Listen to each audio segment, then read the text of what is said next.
For the longest of time, since 2013's Man of Steel, there's been this big debate. What is the better, most superior Superman movie? Richard Donner's Superman the movie or Zack Snyder's Man of Steel? Now, in the past, when I've had this debate on my platforms, I've tried to be very liberal about my views and opinions. But today, I'm going to tell you what I think. I'm going to be no holds barred and tell you what I think is the better movie. By doing this, I need to talk about both movies and both movies' aesthetics and ethics in terms of their motivations, of their narratives and their storytelling. So Snyder fans will give you 100 million reasons why Man of Steel is better than Superman the movie. They will tell you they weren't Superman fans until they saw Man of Steel. That's the first flaw in their argument. The problem with movie makers today, the problem with storytellers today, whether they're comic writers or screenwriters, they think they're superior to the actual existing material. And they're not. When David Goyer was talking about his ideas for writing a Superman movie, he said there'd be no kryptonite in Man of Steel because kryptonite is a stupid concept, a stupid green rock that weakens a character. Kryptonite is one of the greatest concepts that was actually created on the Superman radio show. That's where it was created. This is where many changes for Superman was made from what Siegel and Schuster implemented originally in Action Comics #1. Jimmy Olsen was introduced. Perry White used to be called George Taylor. The radio show decided to name him Perry White. Originally, Siegel and Schuster called the Daily Planet the Daily News, or I think they even called it the Mirror or whatever they were calling it. It was the Daily Star, that's what or something like that anyway. So the radio show came up, coined the name Daily Planet. So when you're taking something on as existing, and as iconic as Superman, you are never more superior than the existing material. You don't know better than the existing material. It's important to modernize characters like Superman, but not fundamentally change who they are. Man of Steel decides to shave against the grain. Man of Steel decides that they know better than Siegel and Schuster, that they know better than Richard Donner did. Snyder fans will tell you again many reasons why Zack Snyder is a better director than Dick Donner. Let me make my views on this abundantly clear. There is no director in the history of Hollywood that's better than Dick Donner. Now, there's many great directors that I respect, right? Francis Ford Coppola, Martin Scorsese, all great directors, iconic, legendary directors in their own right. But nobody's better than Dick Donner. Let's look at what it took to make Man of Steel and what it took to make Superman the movie. Man of Steel probably had a shoot of what? 3 to 5 months. Superman the movie had one of the longest shoots in the history of Hollywood. Over 2 years. Because most of the stuff was shot in camera. There was a few effects houses that Dick used. But mostly it was shot in camera. They had to invent techniques to make a man fly. When you see the Fortress of Solitude rise, it's in camera. John Barry, the set designer, who also designed Star Wars, designed the Fortress of Solitude to be a crystal. For, Krypton to be a crystal. I heard many people when they saw Man of Steel say, look at Krypton in Man of Steel. So much better. Look at it. It's so much better than the Krypton on Superman the movie. I don't believe that. I don't agree with that. And it's, let's be honest, right? Yes, Zack Snyder's and his VFX teams, VFX and CGI and special effects in Man of Steel are outstanding. The movie's visuals are a masterpiece, no question. But by the way, so are the visuals in Superman the movie. The difference is that Zack Snyder and his VFX team got to sit in an office by a computer and set up a VFX program and push a few buttons. Now, what they did was outstanding, but at the end of the day, it's a lot harder to actually put these effects in camera, invent these effects, as Dick Donner and his team did. When you imagine what it must have took to make Superman the movie, Dick Donner must get a lot of respect.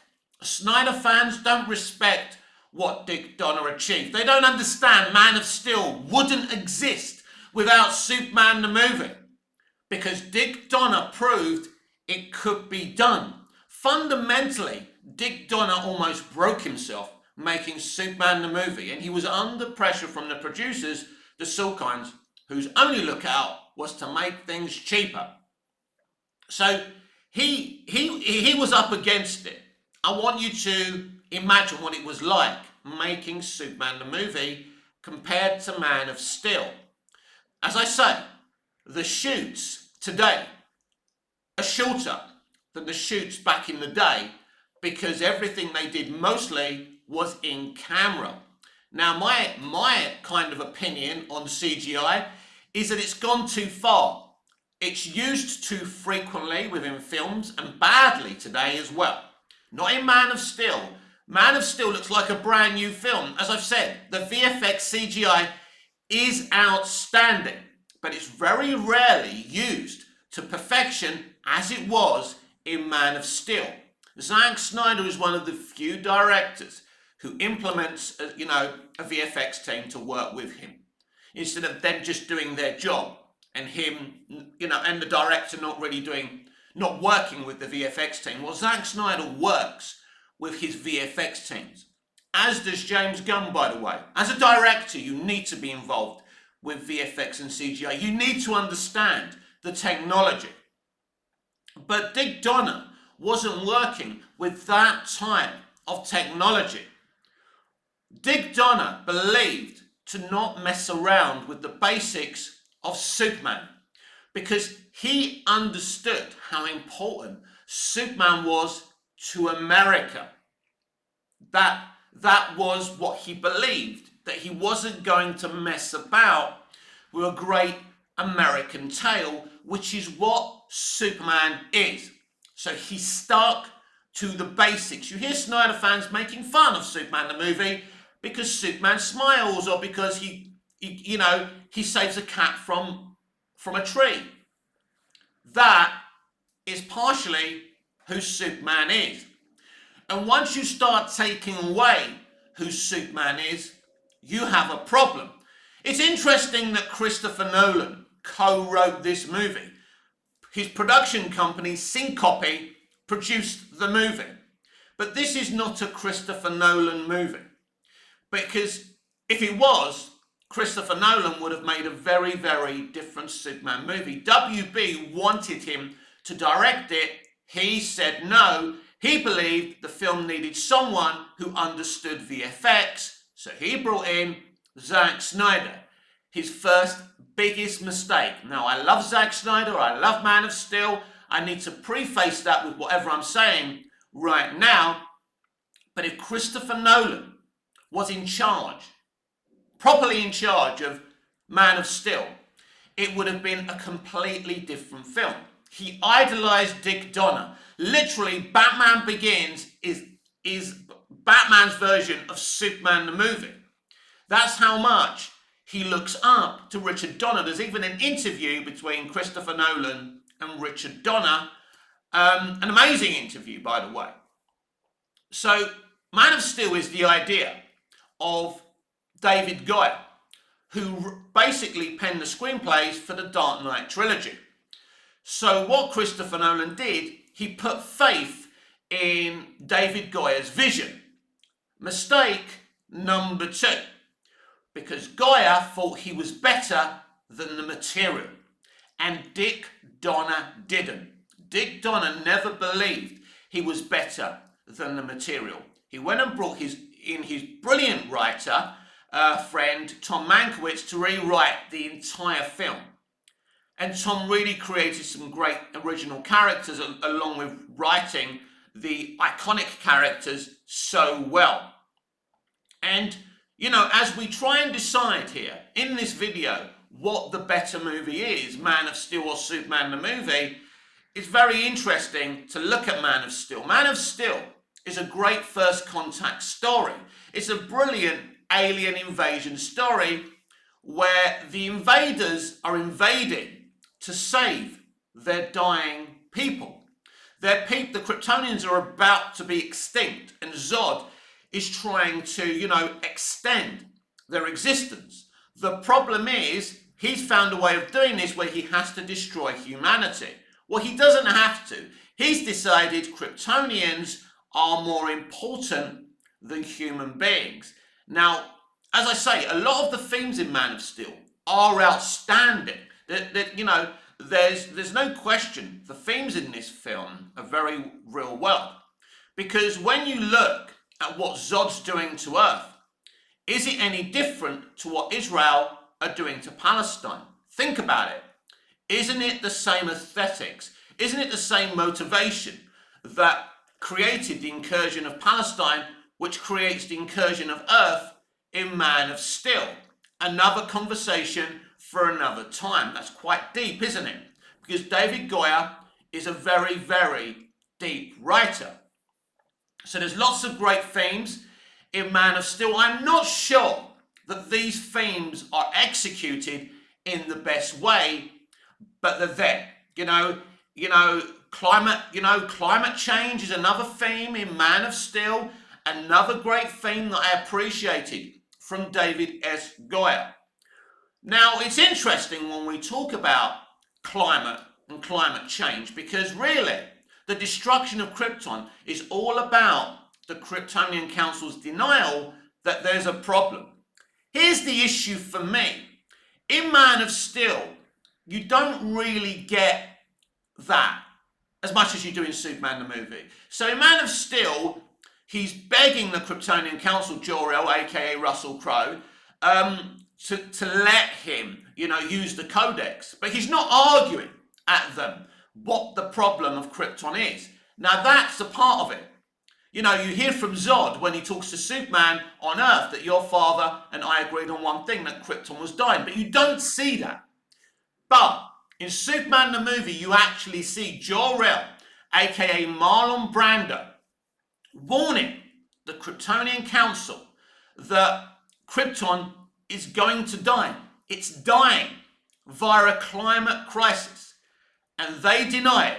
They are the ultimate climate change deniers. So the theme is there and done brilliantly and written brilliantly by writer Tom Mankiewicz in Superman the movie. It's very, very interesting. It's something that really fascinated my father when we first watched Superman the movie when I was a small boy. And he was saying it's like the Kryptonian Council. Human beings are in denial of climate change. And you see it in Superman the movie because they're telling you it. Now, this is one of the issues of Man of Steel. It wants to be this climate change narrative, but it really doesn't show you that as much as Superman the movie does. So something already that puts Superman the movie, in my mind, in the lead in this debate, which one's the better movie. But it's not really about which movie is the better movie. Which movie is a better Superman movie? That's what I want us to decide in this video today.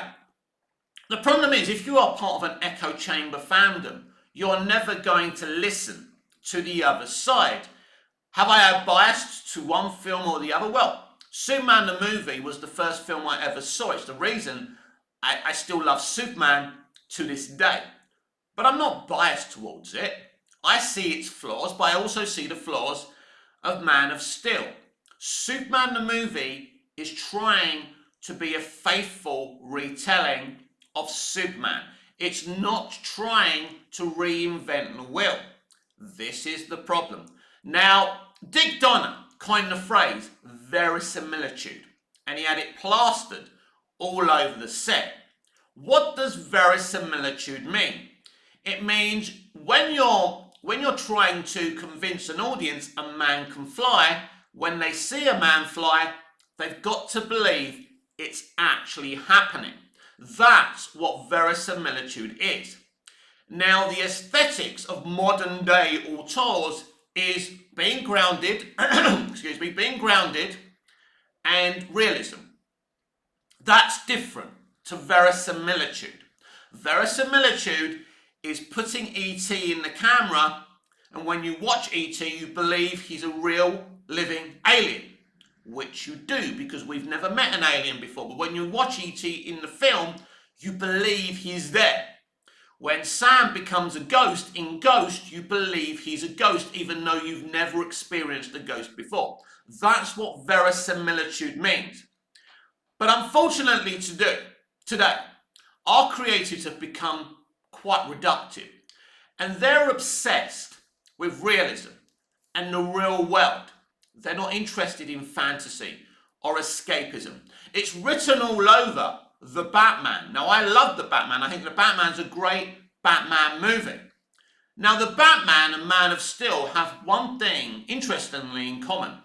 I mean, realism is one of those things. But also, we barely see Bruce Wayne in the Batman. It's mostly Batman being Batman. And in Man of Steel, it's mainly, Clark Kent, Kal-El dressed as Superman and fighting Zod and the Kryptonian insurgents. Now, as a kid, I always used to think, do we have to bother with the Daily Planet scenes? Why does he have to be Clark Kent? Why can't he just be awesome as Superman throughout the film? I don't need to see Clark Kent. But when you watch Man of Steel, or when you watch the Batman, you realise why it's important that in half of the movie he should be Bruce or Clark, and in the other half he should be Superman or Batman. You can have too much of a good thing. Now, why don't we get to see that much Bruce Wayne in the Batman? Because Matt Reeves is a modern day creative, and he's offended by Bruce Wayne, the billionaire playboy. So he doesn't have to deal with that, and him being a man who dates women and has sex with lots of women, and spends his money at parties. We see this in Batman Begins. Alfred convinces Bruce that he needs to pretend to be a playboy so no one suspects why he looks tired, why he looks so worn out. What does he do with his nightlife? It's a disguise. It's the same thing as Clark Kent being clumsy and doping, because it's a disguise, right? That's the point. But Matt Reeves is very current day, and he's offended by a playboy who sleeps with women and goes to parties and drinks alcohol. He doesn't want to deal with that. That's why he's mainly Batman. It's cool that he's mainly Batman. I love seeing him mainly as Batman, just like I love seeing Henry Cavill as mainly Superman. But as I say, you can have too much of a good thing. Was it right that we never saw Superman during the movie till the ending as Clark Kent working in the Daily Planet? We literally never saw Clark Kent's first day at the planet. Yeah, we see him go there. We see him smile at Lois. Welcome to the planet, he smiles. It's a great ending. I love it.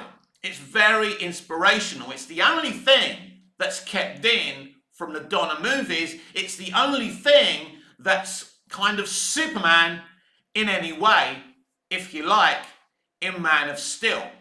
But we don't get to see, the dynamic between Clark Kent and Lois Lane in the Daily Planet. Is that right? Was that the right way to go?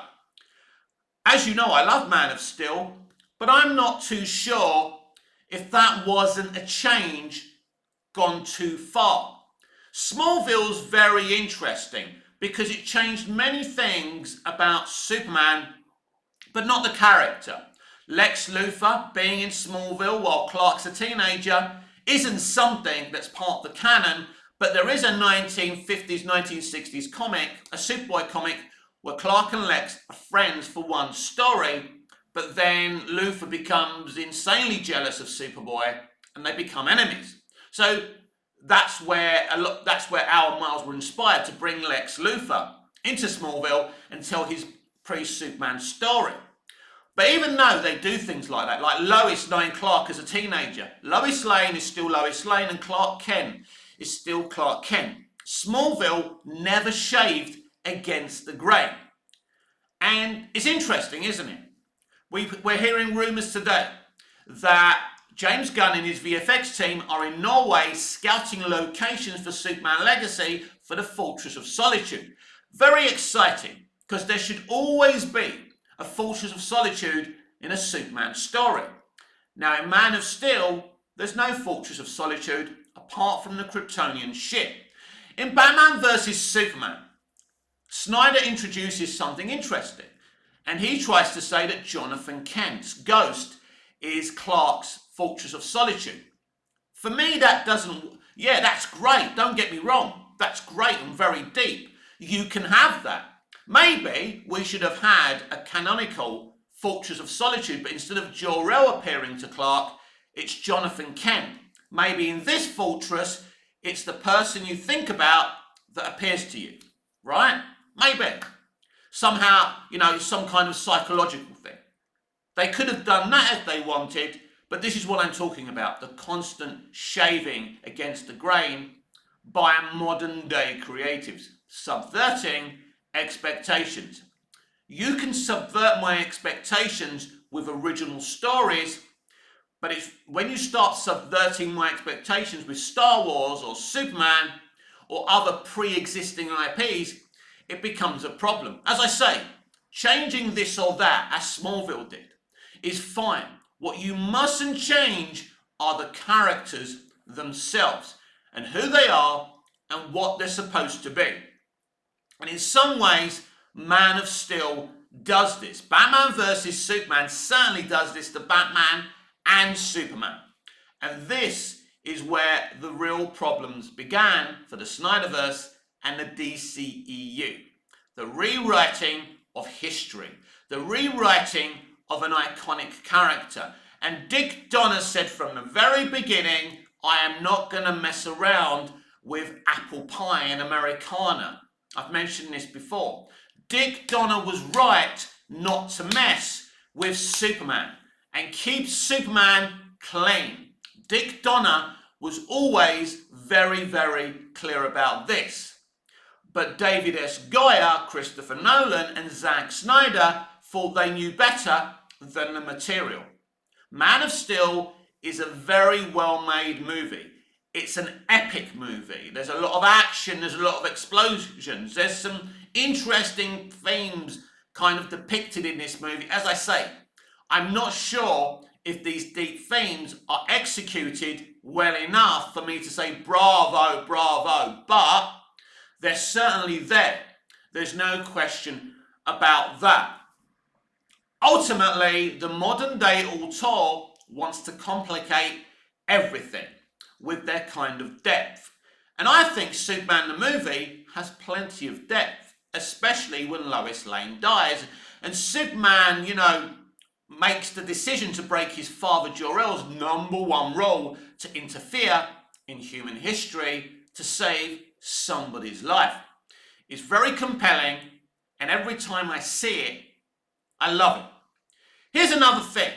It's very, very interesting when you compare the flying in Superman the movie to Man of Steel.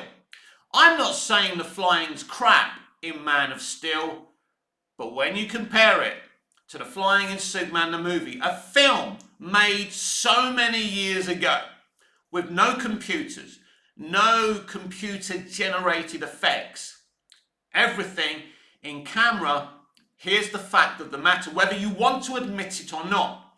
The flying in Superman the movie is more graceful and more stunning and more beautiful than it is in Man of Steel. The flying in Superman the movie is more superior than the flying in Superman Returns. This is the fact of the matter. From my point of view, anyway, I want your comments. I want to know what you think about what I'm saying and what you think is the better Superman movie. But the way he flies in Superman the movie, in a movie where they had to invent techniques to make the man fly in camera, is amazing. I've said it in previous videos. Only a few days ago I said that Superman flying after the rocket in Superman the movie, to me, is the best Superman flying moment. I haven't seen a better moment. Let me know what your favourite Superman moment is in terms of flying as well.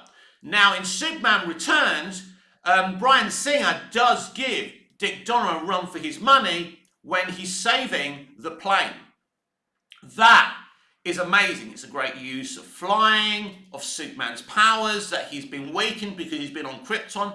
You know, he's been on a journey to find Krypton for 5 years, so he's been away from, you know, the power of the sun, and you see all of that. So he's struggling to save the plane.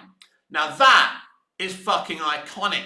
There are iconic moments in Man of Steel visually and in terms of its story, but I don't think in terms of flying it competes to that moment when Superman is saving the plane in Superman Returns, or when Superman is lifting New Krypton in Superman Returns. I think they're two superior moments from Man of Steel. Maybe one day we'll compare Man of Steel and Superman Returns, and you'll probably all think it's a slam dunk for Man of Steel, but I don't agree. Both films have their weaknesses.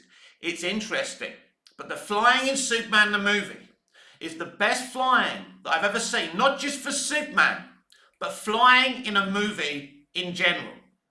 Superman the movie gets Superman right. That's the point. Let's look at Superman in Man of Steel. Who is he? What are we trying to say about the character? It's a very, very interesting film.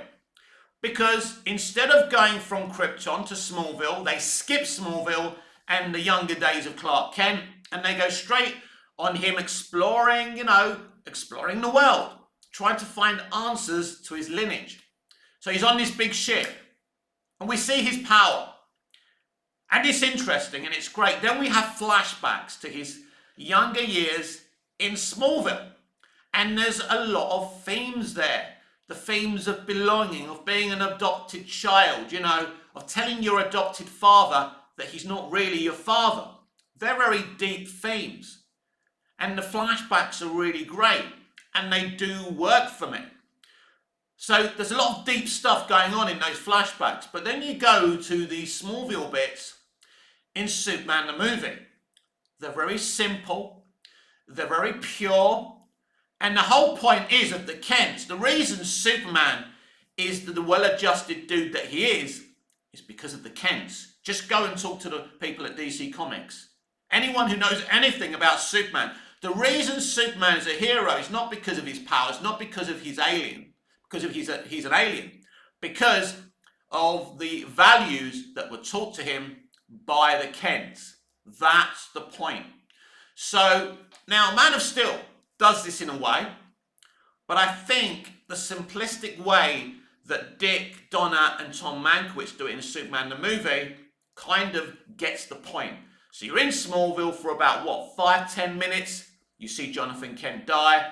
It's not a complicated death. It's not a death where, the way we see Jonathan Kent die in Man of Steel. But in both deaths, even in the Smallville Jonathan Kent death, Clark always blames himself. In Superman the movie, they go, you hear Clark saying at the funeral, all those things I can do, all those powers, and I couldn't even save him. It's simple, emotional, and compelling, but it doesn't overcomplicate things. Now, Man of Steel try and overcomplicate things with Jonathan Kent's death. There's a tornado. The visuals for the tornado are absolutely stunning. Jonathan Kent goes back to save a dog. Already that moment's criticised because people are saying, would you really do that? I think most dog owners would do that. But anyway, but then you get this whole thing where he's telling Clark not to save him. So Clark has a decision to make. Now, a lot of fans think it's ridiculous that Superman doesn't save his father. I understand the idea that he respected his father, he trusted his father and allowed him to die. Superman can't allow someone to die without doing anything about it. And I understand what Goya is trying to do there. But ultimately, it doesn't work. It's overcomplicated and it poses an issue of Superman. Superman stood there, Clark Kent stood there and did nothing. Nobody believes, with everything we know about Clark Kent in the comics, in live action TV, in the movies, that Clark Kent could ever do that. Nobody believes that bit, and that's the problem. So, they're the problems. Man of Steel tries to be overly deep. And I think sometimes that doesn't help its situation. So Superman the movie and Man of Steel, two very, very interesting takes at Superman. But Superman the movie is the better Superman movie. Man of Steel is a great modern day, reconstruction of the character. It's interesting. It's stunning to look at, but Superman the movie keeps things simple. One thing Man of Steel probably does better than Superman the movie is their villain. Yes, Michael Shannon Zod is absolutely superior to Lex Luthor. But I still love Gene Hackman's Lex Luthor. Again, he's simple. He's a basic James Bond villain who wants land and uses missiles to get the land that he wants. It's a very simple, uncomplicated villain story. Because Superman the movie isn't really about Lex Luthor. Lex Luthor and his story in that movie is just there to give Superman something to do. But obviously Shannon Zod is better than the villain story in Superman the movie. First of all, they didn't have the budget to have an extraterrestrial supervillain in Superman the movie. So they used the simplistic Gene Hackman Lex Luthor, and as a kid, it worked for me. I love Man of Steel. It's a great movie. But is it a great Superman movie? That's the question people have been asking since 2013. What do you think?